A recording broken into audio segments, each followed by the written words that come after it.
Di ba ang sabi mo, huwag natin ipilit yung mga bagay na gusto natin.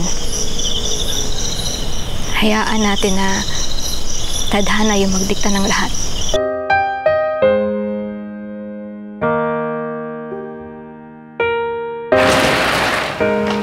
Camille! Ma!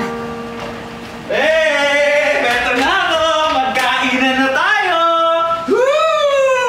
You stop this! Para kayong nagdedesisyon na parang wala kayong mga magulang na nakapaligid sa inyo. Ang tagal ko na ho dito sa Pilipinas na ako lang ho mag-isa. Alam niyo kung gugustuhin nga ho namin, pwede na kaming bumuo ng pamilya. Na ano?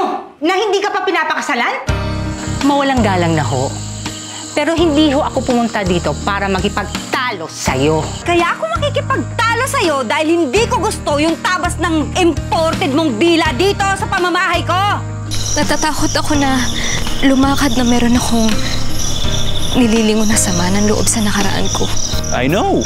Pero kapag bumalik ka na Australia, ako yung sama ng loob na nililingon mo, hindi sila. Bakit ba ang nega-nega mo? Ito na nga ginagawa na nga ng paraan eh. Anong paraan? Ano, iwan mo ako ulit?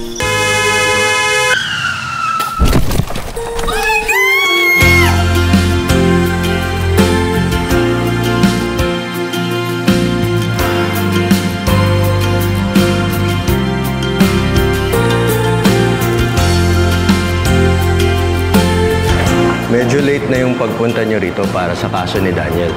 Dok, anong solusyon sa ganitong kaso? Tatapatin na kita. The surgery is risky.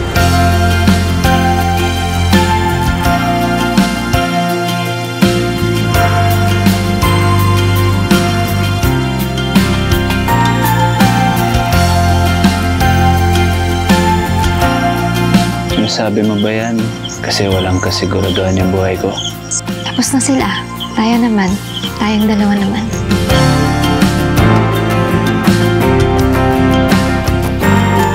Siya nga pala si Daniel, yung anak ko. Naalala mo? Aba, syempre. Aalala ko yan. Sino ba namang... May jowa na, si Camille.